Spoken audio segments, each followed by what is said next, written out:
সমসম্ভব চলক ও তার বিভাজন অর্থাৎ random variable and its distribution অধ্যায়টির প্রথম যে এমসিকিউটি আছে সেটি হলো,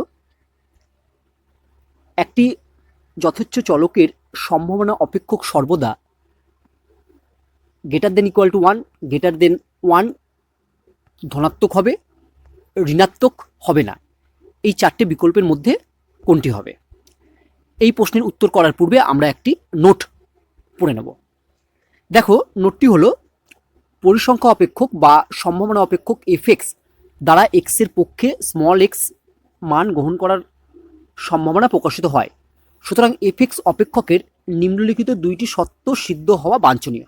অর্থাৎ এফএক্স একটি সম্ভাবনা অপেক্ষক বা পরিসংখ্যা অপেক্ষক হতে গেলে দুটো সত্য সিদ্ধ হতে হবে। সেই দুটো সত্য কী কী?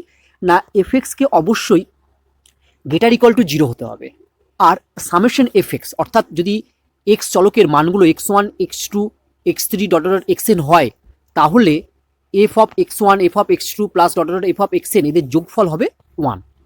তাহলে আমরা পেলাম এফএক্সকে একটি সম্ভাবনা অপেক্ষক বা পরিসংখ্যা অপেক্ষক বলবো যদি এফএক্স এর মান 0 বা 0 থেকে বড় হয় এবং summation of FX equal to 1 হয়।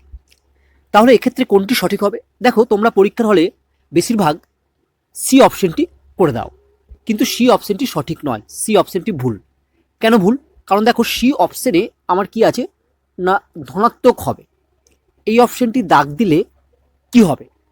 ধনাত্মক সংখ্যা বলতে 0 থেকে বড় সংখ্যা বোঝায়, কারণ 0 সংখ্যাটি ধনাত্মকও নয়, মানে পজিটিভও নয়, আবার নেগেটিভও নয়।